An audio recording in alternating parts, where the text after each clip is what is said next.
तो दोस्तों अगर आप सच में एक डिज़ाइनर बनना चाहते हैं तो मैं बता दूं कि ये अपने आप में काफ़ी अच्छा डिसीज़न है क्योंकि आने वाला समय आपका ही है। तो दोस्तों मैं इस वीडियो में आपको काफ़ी सारी इंपॉर्टेंट बातें बताऊंगा जो कि आपको यूसीडी एग्ज़ाम में अच्छे मार्क्स लाने में हेल्प करेंगी। और मैंने अपनी इस वीडियो में पूरी कोशिश करके उस हर चीज़ को कवर किया है जो कि आपके लिए यूसीडी एग्ज़ाम को आसान बना दे और एक अच्छे डिज़ाइन कॉलेज में एडमिशन मिलने के चांसेस को भी बढ़ा दे। तो शुरू से लेकर एंड तक इस वीडियो में आप यूसीडी एग्ज़ाम के सिलेबस के एक एक टॉपिक को देखेंगे, ड्राइंग सेक्शन को जानेंगे और साथ में कुछ इंपॉर्टेंट बातों को भी समझते चलेंगे। और इन सभी टॉपिक्स में खुद को अच्छा कैसे बनाएं, तो इस सब को भी हम काफ़ी अच्छे से जानेंगे। तो सबसे पहले ये समझ लेते हैं कि ये आपका 3 घंटे का एग्ज़ाम 2 पार्ट्स में होता है, एक पार्ट ए और दूसरा पार्ट बी।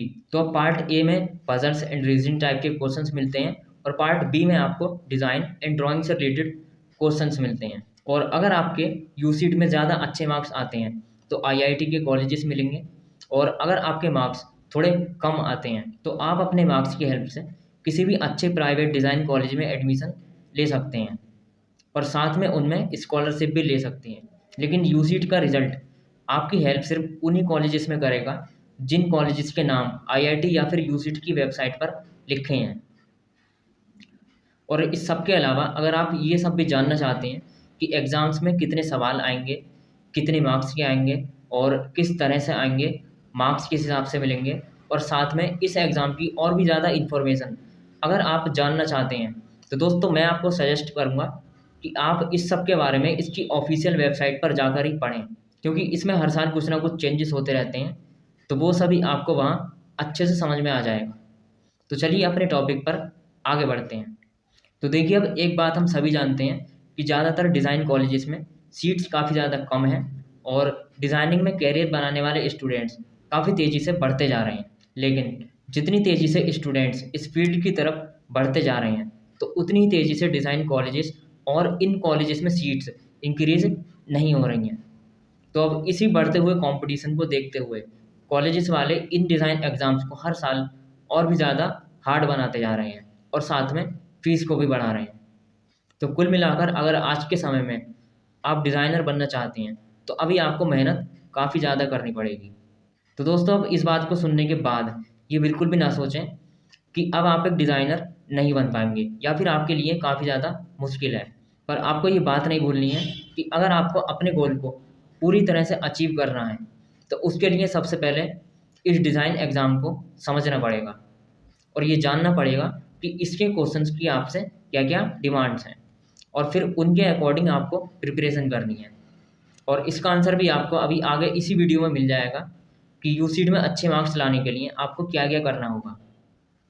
तो यहाँ अब मैं एक बात बताना चाहता हूँ कि आपको अपनी प्रिपरेशन करने के लिए सिर्फ उन्हीं बुक्स को खरीद कर प्रिपरेशन नहीं करनी है जो कि यूसीडी एग्ज़ाम के लिए बनी है, क्योंकि मार्केट में ऐसी काफ़ी सारी बुक्स हैं जो कि दावा करती हैं कि अगर आप इनकी हेल्प से प्रिपरेशन करेंगे तो आप अच्छे मार्क्स ला सकते हैं। लेकिन ये 100% सच नहीं है, क्योंकि इस एग्ज़ाम की प्रिपरेशन को अच्छे से करने के लिए पूरी दुनिया में ऐसी कोई किताब नहीं है कि जिससे तैयारी करके आप अच्छे मार्क्स ले आएँ, क्योंकि हर बार क्वेश्चन डिफरेंट आते हैं और ज़्यादा हार्ड और चेंज होकर आते हैं। और साथ में स्टूडेंट्स के लिए सिलेबस भी इतना ज़्यादा क्लियर नहीं दिया जाता जिससे कि आप अपने एग्ज़ाम को और भी ज़्यादा आसान बना पाएँ। तो मैं ये अभी आपको आगे बताऊँगा कि आखिर आपको कौन सी बुक पढ़नी है और कौन सी नहीं पढ़नी है। पर उससे पहले ये बता दूँ कि यूसीडी की प्रिपरेशन करना एक तरह से गेम खेलने के बराबर है, और ये एक ऐसा गेम है जिससे कि आपका ब्रेन स्ट्रांग हो जाएगा और आप मल्टीपल डायरेक्शंस में भी सोच पाएंगे। और अगर 1% आपका सिलेक्शन नहीं हुआ और आप एक डिज़ाइनिंग के फील्ड में भी नहीं हैं तो ऐसे में भी ये प्रिपरेशन ज़िंदगी भर आपकी हेल्प करेगी और आपको दूसरों से अलग सोचने वाला एक क्रिएटिव इंसान बनाएगी। तो दोस्तों अभी अपनी प्रिपरेशन को स्टार्ट करने के लिए सबसे पहले आपको रिसेंट ईयर का क्वेश्चन पेपर डाउनलोड करना है और उसे सॉल्व करना है, जिससे कि आपको ये पता चलेगा कि आप अभी किस लेवल पर हैं और किस तरह के क्वेश्चंस में आपको प्रॉब्लम्स आ रही हैं, और फिर उसके अकॉर्डिंग आपको अपनी प्रिपरेशन करनी है। और ये सभी पेपर्स आप इस वेबसाइट पर जाकर डाउनलोड कर सकते हैं।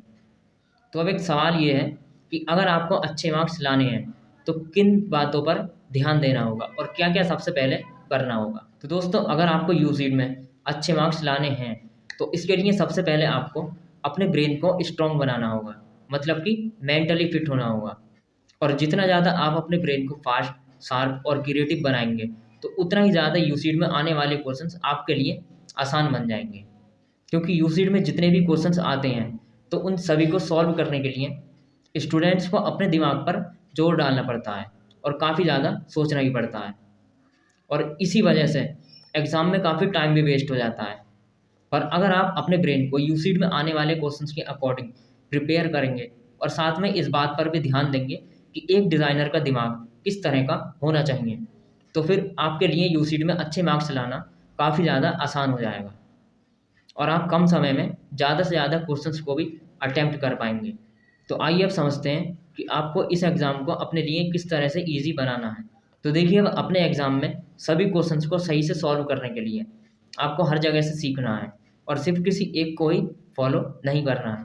जैसे कि अगर कोई स्टूडेंट किसी कोचिंग से पढ़ रहा है तो वो ये सोचकर सिर्फ उसी पर डिपेंड ना हो कि अब यही कोचिंग वाला उसे अच्छा कॉलेज दिलवा देगा, क्योंकि ऐसा माना जाता है कि जो स्टूडेंट्स मल्टीपल प्लेसेस से अपनी प्रिपरेशन करते हैं, खास करके इन एग्ज़ाम्स की प्रिपरेशन करते हैं, तो उनके चांसेस ज़्यादा होते हैं सेलेक्ट होने के। तो आपको हर जगह से पढ़ना होगा और ज़्यादा से ज़्यादा क्वेश्चंस को और पजल्स को सॉल्व करना होगा। अब चाहे वो सिर्फ यूसीट के लिए बनाए गए हों या फिर नहीं बनाए गए हों, पर आपके लिए वो हेल्पफुल होने चाहिए। अब अगर आसान शब्दों में कहें तो आपको उस हर जगह से क्वेश्चन सॉल्व करने हैं जहाँ पर भी यूसीट के जैसे क्वेश्चंस दिए गए हैं।